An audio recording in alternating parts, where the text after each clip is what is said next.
नमस्कार। दोपहर के 3 बज रहे हैं। मैं हूं अमित पालेत और आप देख रहे हैं ग्राउंड जीरो सीधे कश्मीर घाटी से। पाकिस्तान में इस वक्त हाहाकार मचा है। पाकिस्तान खौफ में जी रहा है। पाकिस्तान में नेताओं की धड़कनें तेज हो गई हैं और सबसे बड़ी बात है कि भारत के संभावित एक्शन को लेकर पाकिस्तान को लगता है कि अगले 2 से 4 दिन के अंदर भारत उस पर हमला कर सकता है। और यही वजह है कि इस खौफ के माहौल में जो हताश होकर पाकिस्तान के सियासतदान उटपटांग अजीबोगरीब बयान दे रहे हैं। अब पाकिस्तानी सियासतदान क्या धमकी दे रहे हैं कि वो भारत के ऊपर परमाणु हमला कर देंगे। और इस तरह की गीदड़ भभकी एक दो नहीं, कई पाकिस्तानी नेता दे चुके हैं। दाने दाने के लिए दुनिया के देशों में जाकर कटोरा लेकर भीख मांगने वाला यह पाकिस्तान, वो भारत को परमाणु बम की धमकी दे रहा है। दूसरी तरफ पाकिस्तान की ओर से कोशिश यह भी हो रही है बताने की कि जो पहलगाम में हमला हुआ था उसमें पाकिस्तान का कोई रोल नहीं है, कोई हाथ नहीं है।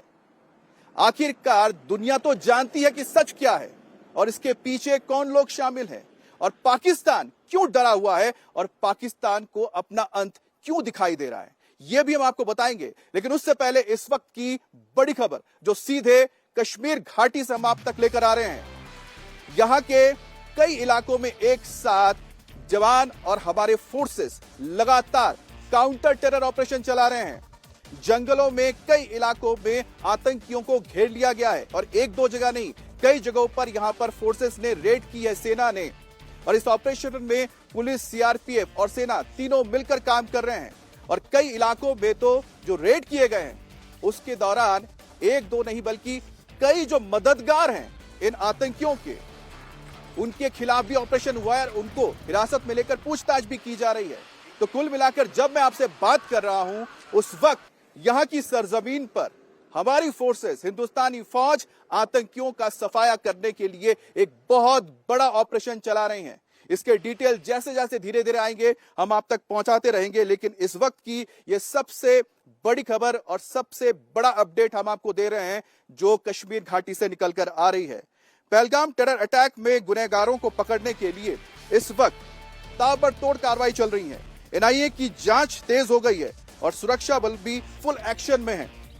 आतंकियों के मददगार अब तक 250 से ज्यादा और 2500 से ज्यादा मददगारों को इस वक्त हिरासत में लिया गया है।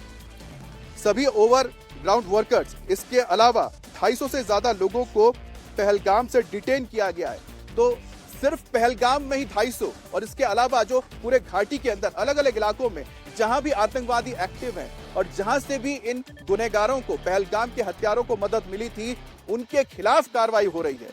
क्योंकि उनके मदद के बगैर इतना बड़ा हमला नहीं हो सकता था। और यही वजह है कि ना सिर्फ आतंकवादियों को बल्कि उनके मददगारों को, उनके रहनुमाओं को, उनके सरपरस्तों को भी इस वक्त फोर्सेस तलाश रही है और चुन चुनकर उन्हें अंजाम तक पहुंचाया जा रहा है। इस पर बात करने के लिए मेरे साथ मेरे दो सहयोगी भी जुड़ गए हैं, मनीष प्रसाद और साथ ही मंजूर मीर। मनीष, आपके पास क्या ताजा जानकारी है क्योंकि इस वक्त पूरे घाटी के अंदर बड़ा ऑपरेशन चल रहा है?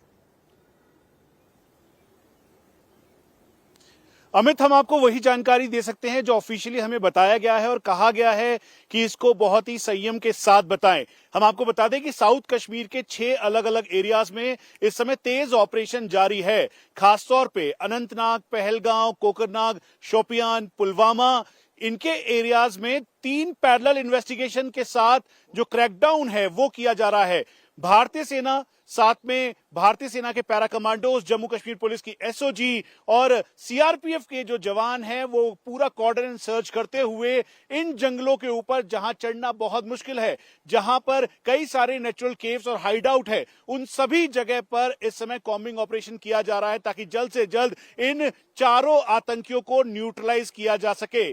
दूसरी टीम जो है इस समय अलग अलग एरियाज में जो ओवरग्राउंड वर्कर्स है उसको क्रैकडाउन करते हुए उनको डिटेन कर रही हैं, क्योंकि इंटरसेप्शन रिकॉर्ड किया गया। उसके अलावा जो पेड डेटा रिकवर है, उसके अलावा जो जानकारी मिली है, उन सभी जानकारी के आधार पर ओवरग्राउंड वर्कर्स की लिस्ट बनाई गई है जो सीधा पाकिस्तानी हैंडलर के संपर्क में थे या उनके कहने पर पूरा काम कर रहे थे।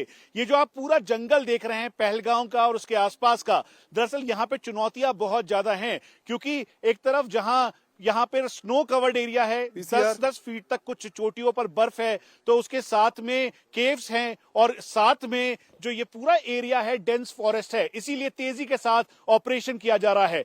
तीसरी इन्वेस्टिगेशन इस समय एनआईए और जो एजेंसीज के साथ की जा रही है, जिसमें जो आतंकी हैं उनका एंट्री से लेकर एग्जिट तक और उनके जितने भी हेल्प एड हैं, जिन्होंने जो सिंपथाइजर हैं, जिन्होंने उनको फंड की मदद की, जिन्होंने उनको पैसा मुहैया करवाया, उसके अलावा जो लॉजिस्टिक प्रोवाइड करवाया, यहां तक कि जो पूरा रास्ता रेकी करने में मदद की, उन सब की अब एक एक कर खबर ली जा रही है और उनको न्यूट्रलाइज करने के लिए ऑपरेशन तेज कर दिया गया है। इस बैसरन एरिया में एंट्री से लेकर एग्जिट तक, क्योंकि 20 तारीख को ये खुला, 21 तारीख को बारिश हो रही थी और 22 तारीख को ये आतंकी हमला हुआ, तो ये पहलगांव अटैक के आतंकियों को जल्द से जल्द न्यूट्रलाइज करने के लिए इस समय का सबसे बड़ा ऑपरेशन पूरे साउथ कश्मीर में एक साथ किया जा रहा है। अमित,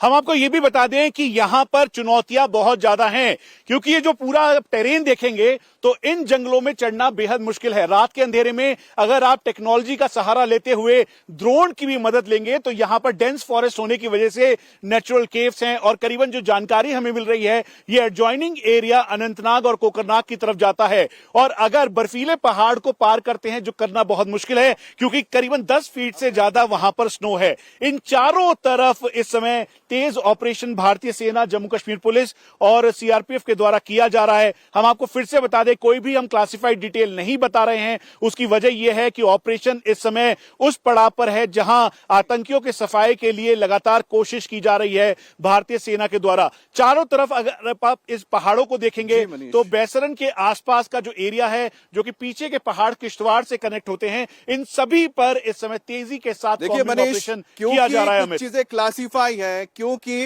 राष्ट्र हित में बहुत सारी चीजें नहीं बताई जा सकती है, लेकिन जितनी जानकारी आपने दी है उससे तो बिल्कुल साफ हो चुका है कि जो गुनहगार हैं पहलगाम के और उसके अलावा जो यहां पर दहशतगर्दी फैला रहे हैं, उनके खिलाफ ये एक तरह से फाइनल स्ट्राइक है और इसमें किसी भी आतंकी को बख्शा नहीं जाएगा। मंजूर भी हमारे साथ जुड़े हुए हैं। मंजूर, आपके पास क्या ताजा अपडेट आ रहा है, किस तरह से इस ऑपरेशन को लीड किया जा रहा है? और बड़ी बात है कि एक दो नहीं, कई जगह पे रेड की गई हैं और जो ओवरग्राउंड वर्कर्स हैं जिन्होंने मदद की है उनके ऊपर भी नजर है।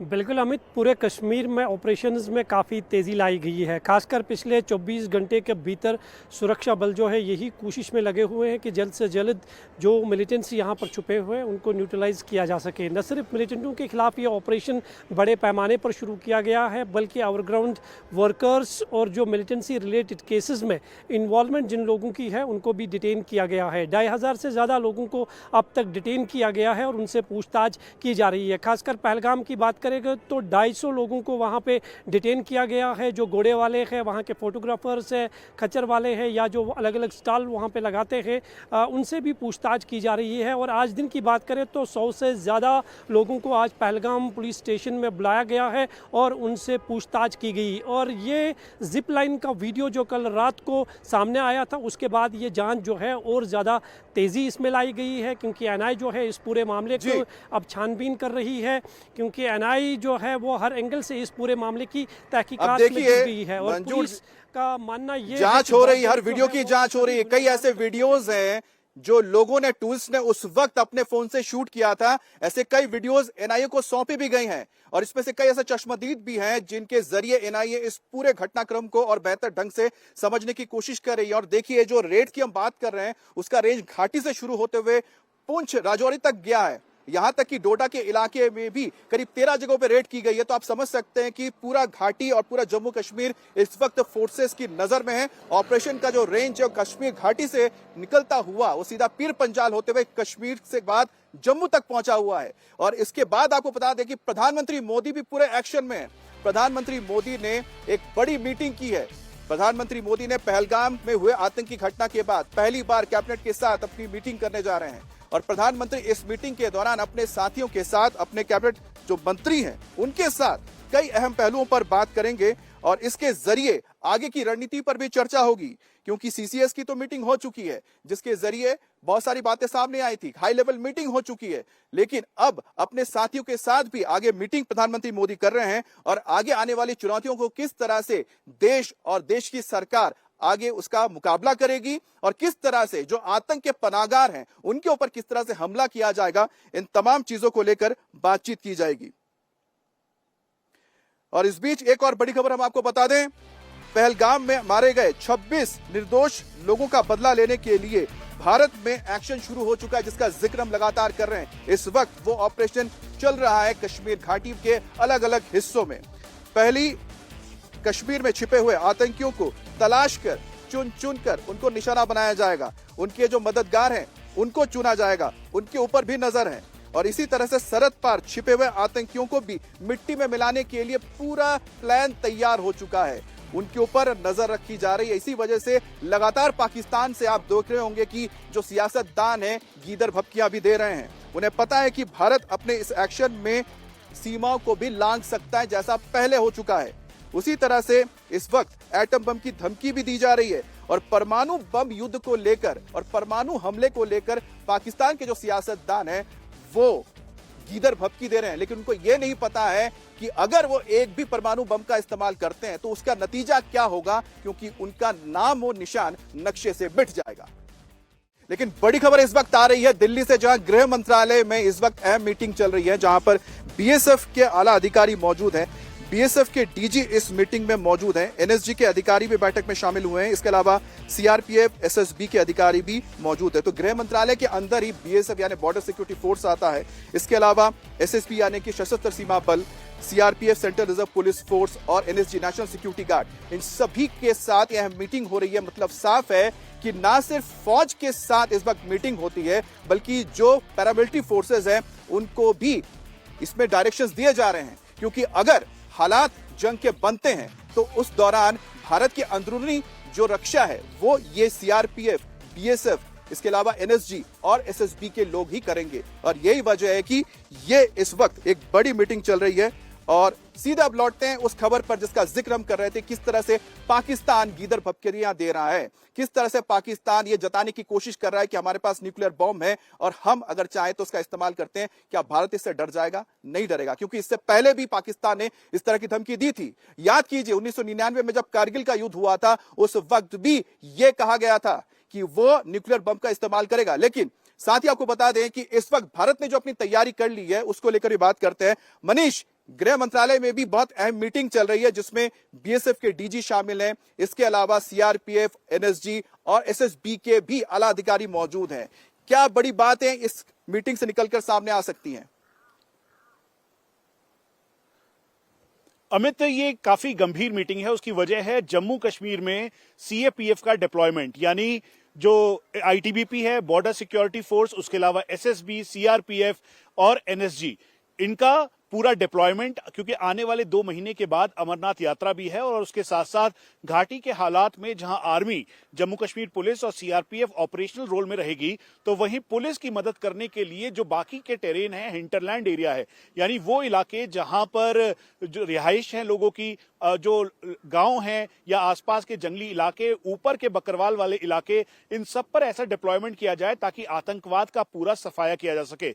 उसके साथ डीजी बीएसएफ की एक गंभीर बात यह भी थी कि उन्होंने जो हमें बताया गया एक रिपोर्ट भी सौंपी है जिसमें उन्होंने अपने बॉर्डर सिक्योरिटी फोर्स का जो जवान इस समय पाकिस्तानी रेंजर्स के पास है उसके बारे में भी जिक्र किया है कि उसे जल्द से जल्द वापस लाया जाए, जिसके लिए पाकिस्तानी रेंजर्स बात नहीं कर रहे हैं। तो ये 2 मेन मुद्दे थे और सबसे बड़ा और गंभीर मुद्दा था जम्मू कश्मीर में सीएपीएफ का डिप्लॉयमेंट, जिसको देखते हुए करीबन 10,000 के लगभग जो पैरामिलिट्री फोर्सेस के जवान हैं उनकी तैनाती आसपास के सभी इलाकों में की जाएगी ताकि अमरनाथ यात्रा सुचारू तौर पे हो सके और आतंकवाद का पूरा सफाया हो सके।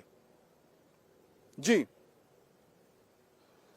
मनीष, जैसे कि मनीष ने जानकारी दी है कि यह जो मीटिंग बहुत अहम इसलिए भी हो जाती है क्योंकि जिस तरह के घाटी में हालात हैं उसके मद्देनजर अमरनाथ यात्रा की शुरुआत होने जा रही है, तो ऐसे में सुरक्षा व्यवस्था एक बहुत बड़ी जिम्मेदारी है इस वक्त सरकार के लिए।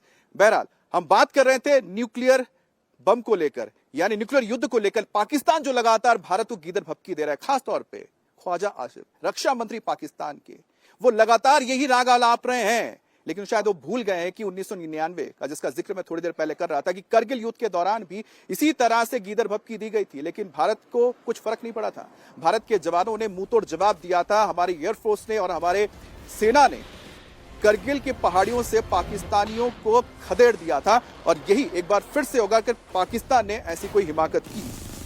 अब देखिए कि किस तरह से पाकिस्तान ने 1999 का मैं जिक्र कर रहा था, उस दौरान भारत के ऊपर न्यूक्लियर अटैक को लेकर कहा था कि हमारी सीमा को मत लांघना, अगर आप लांघोगे तो हम आपके ऊपर न्यूक्लियर बम का इस्तेमाल कर सकते हैं। लेकिन तब भी भारत ने इस फैसले को बरकरार रखते हुए करगिल में पाकिस्तान को मुंहतोड़ जवाब दिया। फिर वाकया आता है 2016 का। 2016 में भी आतंकी हमला हुआ और पाकिस्तान को लगा कि आतंकी हमला हुआ है, भारत कुछ नहीं करेगा, लेकिन भारत ने भी उसका मुंहतोड़ जवाब दिया। चाहे वो उरी अटैक के बाद हो या फिर बालाकोट अटैक हो, इन दोनों ही जगहों पर आपको पता है कि भारत ने सीमा लांघकर पाकिस्तान में घुसकर पाकिस्तान को मुंहतोड़ जवाब दिया था। देखिए, हम हर लिहाज से अल्हम्दुलिल्लाह तैयार हैं। अगर पाकिस्तान की तरफ किसी किस्म की एडवेंचरिज्म का किसी को खाम ख्याली है तो वो भूल जाए। पाकिस्तान की आर्म फोर्सेस पूरी तरह तैयार है। देखें, अल्लाह ताला ने आपको एक न्यूक्लियर कुव्वत बनाया है, अल्लाह ताला ने पाकिस्तान को एक मिसाइली कुव्वत बनाया है। तो मैं समझता हूँ कि अल्लाह के फजल करम से अगर खुदा न खास्ता किसी ने हमारी तरफ को मैली आंख से कोई कोशिश की तो उसको जवाब उसी तरह मिलेगा जैसे उनको माजी में जवाब मिला था। अब सवाल उठता है कि अगर पाकिस्तान के पास एटम बम है और भारत के पास भी एटम बम है, तो ऐसे में पाकिस्तान क्यों नहीं डरता? पाकिस्तान बार बार क्यों न्यूक्लियर बम की धमकी देता है? यह भी हम आपको बताते हैं। दरअसल पाकिस्तान कई बार इस बात को उठा चुका है और वो इंटरनेशनल एरिना में जाके भी लोगों को ये बताने की कोशिश करता है कि हम न्यूक्लियर कंट्रीज हैं, हमें लड़ाई नहीं करनी चाहिए, हमें संयम रखना चाहिए, क्योंकि उसको डर है कि भारत अगर दाखिल होगा पाकिस्तान में तो उसके लिए कुछ भी यहां पर बचेगा नहीं, उसका नामो निशानी मिट जाएगा। बहरहाल जल, थल या नभ, यानी कि आसमान हो, जमीन हो या फिर आकाश हो, इन तीनों ही जगह से पाकिस्तान नहीं, भारत जब चाहे न्यूक्लियर बम का इस्तेमाल कर सकता। हमारे सबमरीन इसके लिए केपेबल हैं, हमारे फाइटर जेट्स इसके लिए केपेबल हैं और हमारे पास मिसाइल भी हैं। बड़ी बात है कि आखिरकार भारत अपने सेना के ऊपर कितना खर्च करता है और पाकिस्तान अपने सेना के ऊपर कितना खर्च करता है। तो अगर आप सरल शब्दों में समझना चाहते हैं तो करीब 9 गुना ज्यादा भारत खर्च करता है अपने डिफेंस के ऊपर पाकिस्तान के मुकाबले। अब देखिए, भारत अपने आर्मी पर $86 मिलियन खर्च करता है और वो यहां पर दाने दाने को मोहताज है पाकिस्तान, और पाकिस्तान अपनी आर्मी पे सिर्फ $10 मिलियन ही खर्च करता है। यानी पाकिस्तान के मुकाबले लगभग 8 से 9 गुना ज्यादा भारत अपने डिफेंस के ऊपर यानी कि रक्षा पर खर्च करता है। जहां तक दुनिया में देखा जाए तो दोनों आर्मी की जो पोजीशन की बात करें तो भारत दुनिया में चौथा सबसे बड़ा देश है जिसके बाद इतनी बड़ी आर्मी है। वहीं पर भारत 25 पायदान ऊपर आ चुका है, 29वें पायदान पर पहुंच चुका है। यानी कि भारत दुनिया में इस वक्त सबसे बड़े आर्मीज में, सबसे ताकतवर आर्मीज में से एक है।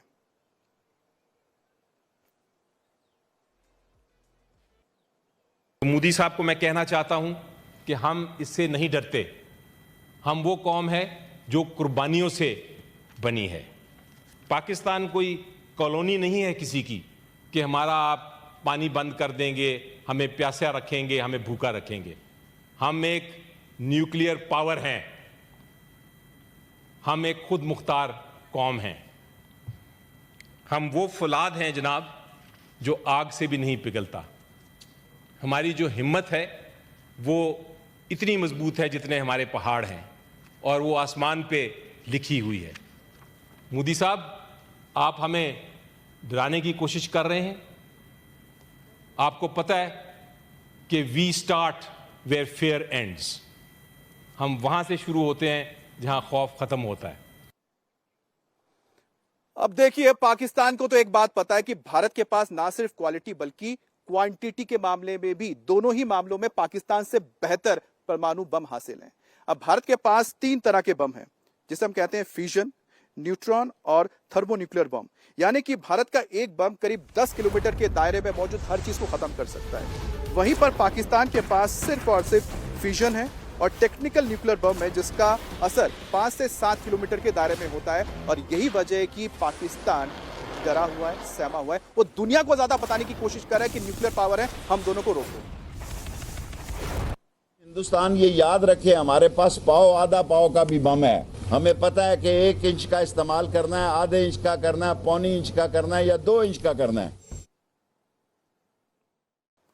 और अगर अब दोनों देशों के बीच लड़ाई होती है तो ऐसे में क्या हालात बनेंगे और किस तरह से भारत अपने डिफेंस सिस्टम के जरिए पाकिस्तान के परमाणु बमों को रक्षा कर सकता है या फिर नेस्तो नाबूद कर सकता है, अपने ऊपर हमले से पहले रोक सकता है, वो भी आपको बताते हैं।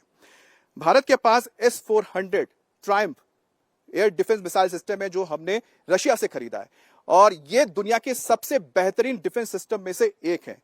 और इसका मतलब है कि अगर पाकिस्तान की ओर से कोई भी फाइटर जेट या फिर उनके मिसाइल भारत के ऊपर आते हैं न्यूक्लियर बॉम्ब लेके, तो उसको हवा में ही वो खत्म कर सकता है और जिसके जरिए भारत पाकिस्तान को मुंह तोड़ जवाब दे सकता है। उसी के तहत अगर देखा जाए तो पाकिस्तान के पास क्या है, पाकिस्तान के पास Chinese HQ-9 air defence system है जिसका इस्तेमाल वो करता है। वो भी उसके पास बहुत ज्यादा नहीं है, कुछ एक जो चाइना से मिला है उसका इस्तेमाल कर रहा है। और अगर देखा जाए S-400 और HQ-9 को तो आप समझ सकते हैं कि दोनों के बीच कोई तुलना ही नहीं है, क्योंकि खुद चीन ने S-400 डिफेंस सिस्टम खरीदा है रशिया से। अगर खुद चाइना के HQ-9 एयर डिफेंस सिस्टम इतने बेहतरीन होते तो वो अपनी रक्षा के लिए रशिया से S-400 क्यों खरीदता। और भारत के जो S-400 है, आपको बता दें कि इस वक्त जहां जहां जरूरत है वहां पर तैनात हो चुके हैं। ये जो गौरी, शहीन, गजनवी, ये चौकों में सजाने के लिए नहीं हमने रखे हुए, ये हमने हिंदुस्तान के लिए रखे हैं बाबा। ये जो 130 एटॉमिक हमारे पास वेपन है वो हमने सिर्फ मॉडल बनाने के लिए नहीं रखे हुए। और आपको पता ही नहीं कि हमने पाकिस्तान के किस किस हिस्से में रखे हुए हैं। ये दुनिया भी जानती है, आप भी जानते हैं, वरना आप तो इतने मक्कार बनिए हैं कि अभी तक पाकिस्तान के ऊपर कई दफा हमलावर हो चुके होते। आपने बड़ी दफा कोशिश की, लेकिन जब आपको पता चला कि हमारे शाहीन जो है फिजाओं में आ गए हैं तो आप भाग गए।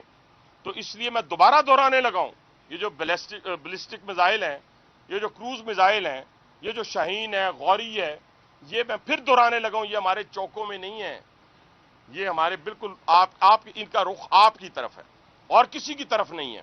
तो इसलिए ये सोचना भी ना कि आप पाकिस्तान की हदूद को क्रॉस करोगे, अगर सोचोगे भी तो उसका खमियाजा आपको भुगतना पड़ेगा। अब पाकिस्तान के सियासतदानों को समझना चाहिए, फौज को समझना चाहिए। S-400 एक बार में 36 टारगेट को डिटेक्ट करता है, खत्म कर देता है। HQ-9 सिर्फ 10 ऐसे टारगेट्स को डिटेक्ट कर सकता है, खत्म कर सकता है। तो जमीन आसमान का फर्क इसमें पड़ जाता है। बहरहाल पाकिस्तान के अंदर डर है, इसी वजह से उसने 30 अप्रैल को क्या किया, उसने भारत और साथ ही जो एयर स्पेस है उस एयर स्पेस को बंद कर चुका है भारतीय विमानों के लिए। जैसे ही पहलगाम का हमला हुआ था उसके बाद भारत ने जो भी सैंक्शंस लगाए थे उसके बाद से उन्होंने अपने एयर स्पेस बंद कर दिया और साथ ही साथ उन्होंने अभ्यास शुरू कर दिया है। अब पाकिस्तान एयर स्पेस बंद करके अपना युद्ध अभ्यास कर रहा है ताकि उसको डर है कि कहीं भारतीय विमान एक बार फिर से ना अंदर आ जाए। पाकिस्तान ने हवाई रूट को बंद करने के बाद नोटैम जारी किया है और खबर है कि पाकिस्तानी एयरफोर्स ने यहाँ 2 बड़ी एक्सरसाइज शुरू कर दी है। उत्तरी कमान पर पाकिस्तानी एयरफोर्स ने फिजाए बद्र नाम से युद्ध अभ्यास शुरू किया है, वहीं पर सेंट्रल कमान पर ललकारे मोमिन नाम से युद्ध अभ्यास शुरू किया गया है। और इस वॉर एक्सरसाइज में पाकिस्तान ने अपने ज्यादातर लड़ाकू बेड़े में शामिल ड्रोन और एयर डिफेंस सिस्टम को तैनात कर दिया है। और भारत के एक्शन के डर से पाकिस्तान में हलचल तेज है और लाहौर में बड़े पैमाने पर सैन्य वाहनों को तैनात कर दिया गया है और सड़कों पर सैन्य वाहनों की मूवमेंट देखी जा रही है। और बताया जा रहा है जो सरहदी इलाके पंजाब के साथ और राजस्थान के साथ वहां पर टैंक्स को भी तैनात कर दिया गया है। अब पाकिस्तान जो एयरफोर्स के साथ जो ट्रेनिंग कर रहा है, अब उसके पास करीब 70 F-16 विमान है और उसको अपने जॉइंट स्ट्राइक फाइटर जो उसने J-17 बनाए हैं या खरीदे हैं चीन की मदद से, उस पर भरोसा नहीं है। उसको ज्यादा भरोसा है F-16 पर। इसी वजह से वो F-16 का ज्यादा इस्तेमाल कर रहा है। उन्हें बचाने के लिए वो कहीं पर ग्वादर के करीब किसी एयरबेस जो वहां बना हुआ है बलूचिस्तान में, वहां जाके रखा है कि ताकि भारत के किसी भी विमान से या भारत के मिसाइलों से वो दूर बना रहे। अब LOC पर पाकिस्तान को लेकर भी लगातार बड़ी खबर आ रही है। LOC पर पिछले 5 दिन से फायरिंग जारी है। पाकिस्तान की ओर से सीज फायर का उल्लंघन किया जा रहा है। कुपवाड़ा, बारामूला और अखनूर सेक्टर में फायरिंग हो रही है और एलओसी पर भारतीय पोस्ट को निशाना बनाने की कोशिश भी की जा रही है। गोलीबारी हो रही है और भारतीय जवान भी लगातार पाकिस्तान को उसी की जुबान में जवाब भी दे रहे हैं। तो पाकिस्तान की ओर से सीज फायर का उल्लंघन लगातार जारी है। पिछले 5 दिन से हर रात को फायरिंग हो रही है भारतीय सेक्टर्स में, खास तौर पे उरी से लेकर बारामूला, कुपवाड़ा और यहां तक कि अखनूर तक यहां पर सीज फायर का वायलेशन किया जा रहा है।